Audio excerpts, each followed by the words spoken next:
Um único litro de combustível JP-5, o sangue que corre nas veias de um caça FA-18 Super Hornet, custa hoje aproximadamente $4. Um único porta-aviões da classe Nimitz, o coração de aço de um Carrier Strike Group americano, consome mais de 2 milhões de litros desse combustível por dia, apenas para manter suas operações aéreas em ritmo de combate.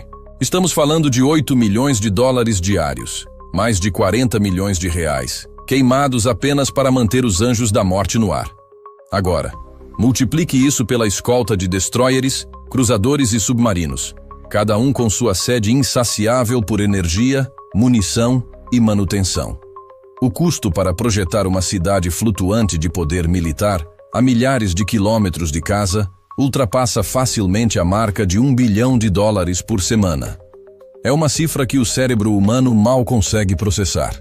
Uma montanha de dinheiro que poderia reconstruir uma cidade inteira. Por que uma nação gastaria essa fortuna para posicionar essa força letal a poucos quilômetros da costa de um país falido? A resposta não está na filantropia.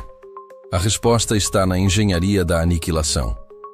E o alvo dessa engenharia, o epicentro de uma guerra invisível que já começou, está prestes a sentir o impacto de cada centavo desse investimento. O que essa matemática da força tem a ver com o Brasil? Tudo, porque o colapso que essa frota irá precipitar não termina em Caracas. Ele começa lá, e a onda de choque foi projetada para varrer o continente, atingindo em cheio o coração do sistema que declarou guerra à nossa soberania. A ameaça que paira sobre o Caribe não é apenas sobre um ditador. Nicolás Maduro é um peão descartável, um sintoma grotesco da verdadeira doença. A presença intimidadora da Quarta Frota dos Estados Unidos, reativada por Donald Trump com o propósito específico de patrulhar o nosso quintal, é o primeiro movimento de uma operação de desinfecção continental. O verdadeiro alvo, o cérebro por trás da marionete de Miraflores, é a organização criminosa transnacional, conhecida como Foro de São Paulo. É essa a estrutura que, por décadas, tem operado nas sombras, tecendo uma teia de corrupção, narcotráfico e subversão ideológica com um único objetivo: transformar a América Latina em um bloco cativo, um vassalo dócil a serviço de seus mestres globais. E o mestre que hoje paga a conta, que financia a degeneração e que mais lucra com a nossa fraqueza, tem nome e endereço: o Partido Comunista Chinês.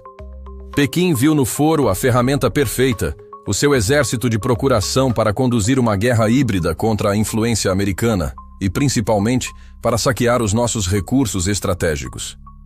A Venezuela, sob o comando do foro, tornou-se o seu posto avançado, uma bomba de gasolina particular e uma base de operações para espalhar o caos. Cada bairro que afunda em Maceió pela extração predatória de salgema, cada grama de nióbio contrabandeada para fora do Brasil, cada porto que entregamos em concessões suspeitas, tudo se conecta a essa grande estratégia. A queda de Maduro não é, portanto, um ato isolado. É o corte da principal artéria financeira e logística que alimenta a serpente. É o início do desmantelamento da infraestrutura inimiga em nosso hemisfério. Uma ação de força bruta para garantir que a soberania do Brasil e das Américas não seja leiloada em Pequim. O que está em jogo é se o futuro dos nossos filhos será decidido por nós ou por burocratas de um regime totalitário do outro lado do mundo. Para entender a escala da operação inimiga, precisamos olhar os mapas e seguir o dinheiro. A engenharia do mal é metódica e assustadoramente eficiente.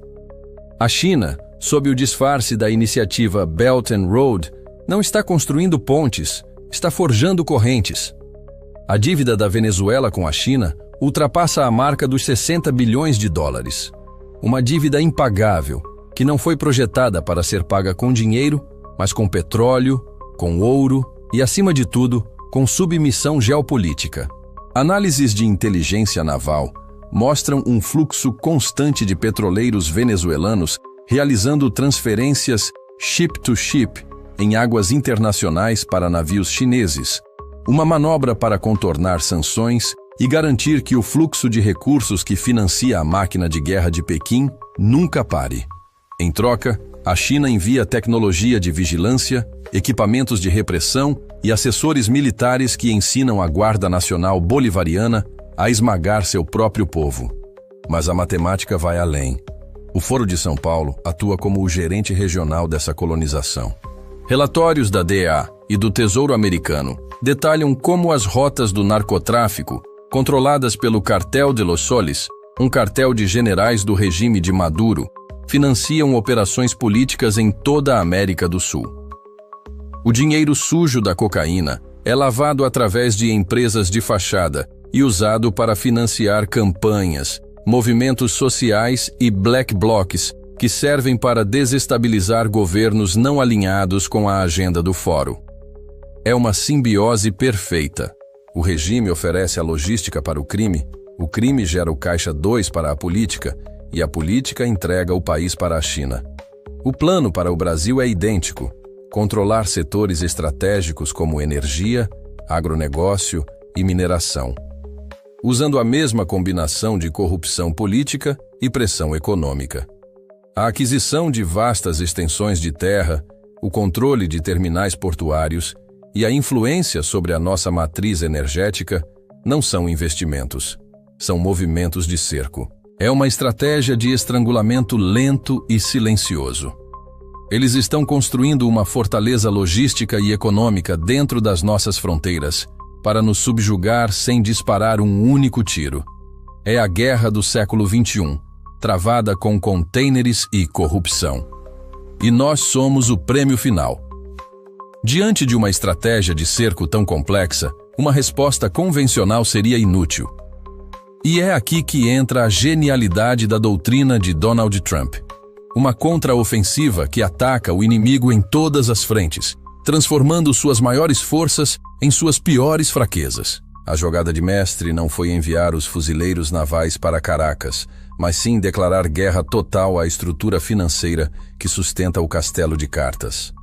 O pilar 1 dessa contraofensiva é a asfixia econômica.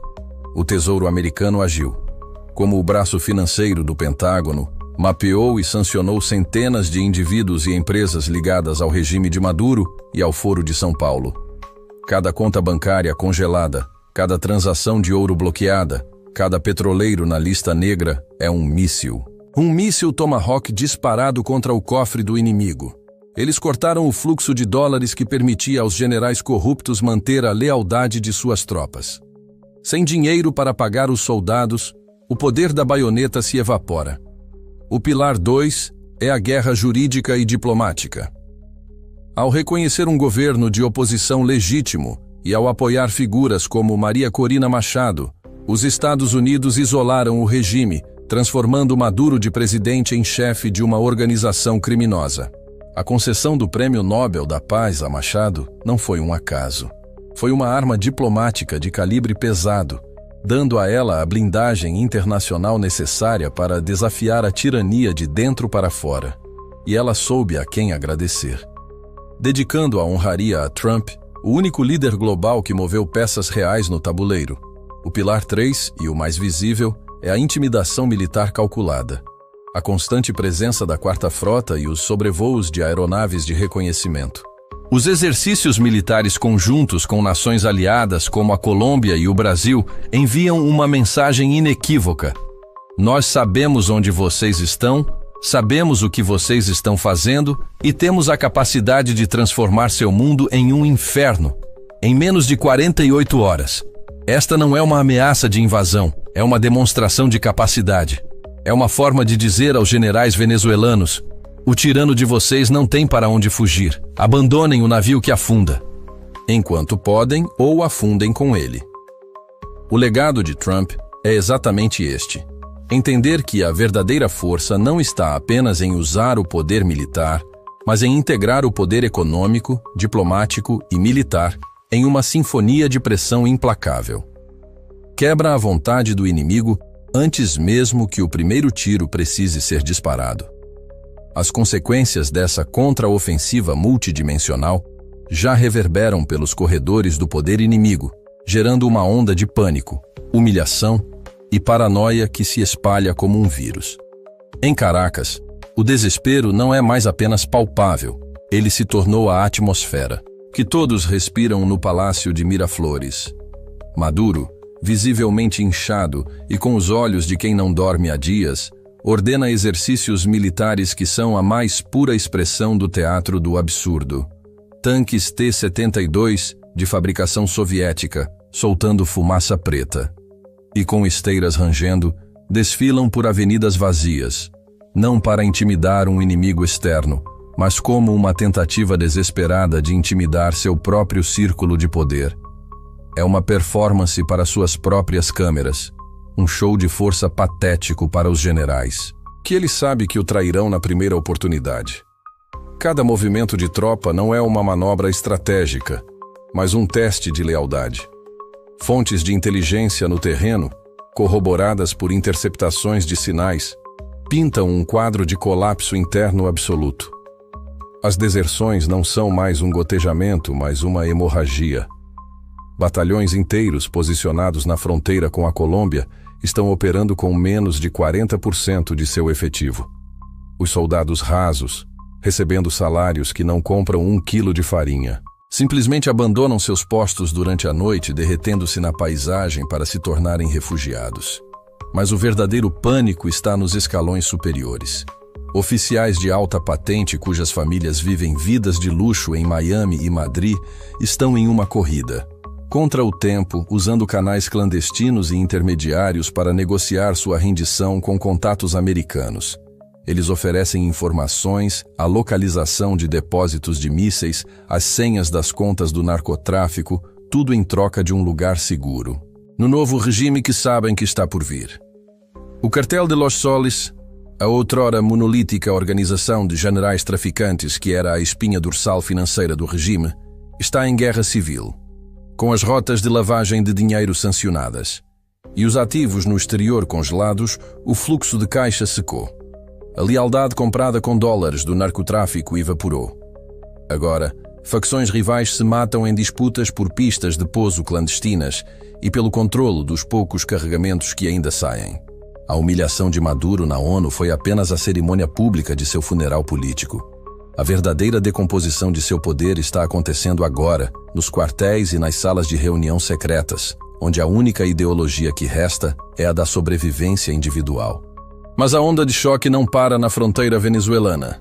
Em Havana, o pânico tem o cheiro de diesel e o som do silêncio dos geradores desligados. O regime castrista, um parasita que vive do sangue de seus hospedeiros há mais de 60 anos, primeiro da União Soviética e depois da Venezuela, vê sua principal fonte de energia ser cortada em tempo real. Os apagões, que já eram rotina, agora duram dias. A ilha-prisão está mergulhando de volta na escuridão de um novo período especial, mas desta vez, sem a esperança de um novo patrono no horizonte. O colapso da Venezuela não é apenas um problema econômico para Cuba, é uma crise de segurança existencial. Sem o petróleo de Maduro, o regime não consegue manter seus aparatos de repressão funcionando, não consegue mover suas tropas, não consegue sequer manter as luzes acesas nos centros de tortura da G2. A queda de Caracas precipita inevitavelmente a queda de Havana. Contudo, o epicentro do terremoto geopolítico está em Pequim. Lá, o pânico não é expresso em gritos, mas em um silêncio gélido dentro dos salões do complexo de Zhongnanhai. Para o Partido Comunista Chinês, o cenário é um desastre estratégico e financeiro de proporções catastróficas. Os mais de 60 bilhões de dólares que eles despejaram na Venezuela não foram um empréstimo, foram o pagamento adiantado pela escritura de um país. Eles compraram campos de petróleo, minas de ouro e coltan, terminais portuários e, o mais importante, uma base de operações militares e de inteligência a menos de 2.000 quilômetros da Flórida. Era para ser seu porta-aviões particular e inafundável nas Américas. Agora, assistem, impotentes, enquanto esse ativo de 60 bilhões de dólares vira pó. Analistas do Ministério da Segurança do Estado que garantiram a estabilidade do regime de Maduro estão sendo expurgados. Diplomatas que teceram os acordos leoninos estão sendo investigados por falhas de inteligência. A humilhação de Pequim é monumental porque expõe a falha fundamental em sua estratégia de poder global. Eles, que se projetam como mestres da guerra híbrida e da paciência estratégica, foram superados, flanqueados e neutralizados em seu próprio jogo por uma doutrina de poder americana mais inteligente, mais ágil e mais implacável. Eles apostaram a credibilidade de sua expansão global em um cavalo manco e agora o mundo inteiro assiste enquanto o cavalo é abatido. E para o Foro de São Paulo, o cérebro da operação de desestabilização regional, a queda de seu principal centro de comando, controle e finanças, é um golpe na medula espinhal. A estrutura inteira está em paralisia. O dinheiro que financiava institutos, sindicatos, movimentos sociais e campanhas políticas em todo o continente, canalizado e lavado através da PDVSA, simplesmente parou de chegar. O desespero se espalha como fogo em seus membros, que agora sabem que o escudo protetor de um regime amigo foi quebrado. A justiça, antes uma ameaça distante, agora está batendo à porta. A pergunta que circula em cada reunião secreta, de Brasília a Buenos Aires, não é mais como avançamos, mas sim, quem de nós será o próximo a cair? A batalha invisível pela alma e pela soberania das Américas acaba de ser brutalmente exposta à luz do dia. O que você testemunhou neste dossiê não foi apenas a crônica da queda de um ditador de opereta. Foi a revelação de uma complexa e fria guerra de inteligência, de poder econômico cirúrgico e de estratégia militar implacável, projetada com um único propósito: arrancar pela raiz o câncer metastático do Foro de São Paulo e cortar os tentáculos de seus patrocinadores globalistas em Pequim. A força espetacular e a precisão da contra-ofensiva americana, uma sinfonia de poder orquestrada sob a doutrina de Trump, é a prova cabal de que a tirania e a traição podem, de fato, construir impérios sobre a areia da corrupção e do medo. Mas esses impérios sempre e inevitavelmente desmoronam diante da força da determinação, da coragem e do poder real. O inimigo, que por anos operou com a arrogância de quem se julga intocável nas sombras da diplomacia e da subversão, agora está exposto, enfraquecido, humilhado e caçado. O pânico deles é o combustível da nossa determinação. A vitória, portanto, não está apenas no horizonte. Ela está sendo forjada agora, neste exato momento, peça por peça, a cada sanção que é aplicada, a cada conta bancária que é congelada, a cada movimento de frota que restringe o espaço de manobra do adversário. Mas entenda de uma vez por todas, esta guerra decisiva pelo nosso futuro não é travada apenas com porta-aviões, satélites espiões e operadores das forças especiais. A frente de batalha mais crítica, a trincheira onde o destino do Brasil será decidido, é aqui, agora, nesta plataforma digital. O inimigo, derrotado no campo da força bruta, aposta sua sobrevivência em sua última arma, a guerra da informação. A máquina de propaganda deles trabalha 24 horas por dia para fabricar narrativas, para inverter a verdade, para chamar a tirania de democracia e a libertação de imperialismo. Eles prosperam na confusão, na apatia e, acima de tudo, na ignorância do povo. Nosso dever sagrado como patriotas, como sentinelas da nação, é destruir essa ignorância. A arma mais poderosa nesta fase do conflito não é um míssil. É a verdade embalada para impacto. Cada um de vocês que assiste a este canal não é um mero espectador. Você é um soldado na linha de frente desta guerra. Compartilhar este dossiê não é um ato trivial. É uma operação de contra-inteligência. Enviar este vídeo para cada contato, para cada grupo de família, para cada rede social, é armar mais um brasileiro com o conhecimento do que realmente está em jogo. Cada like é um avanço. Cada inscrição é o fortalecimento de nossa trincheira. Vença a guerra da informação. Destrua a narrativa do inimigo. Alerte mais um patriota. A hora é agora.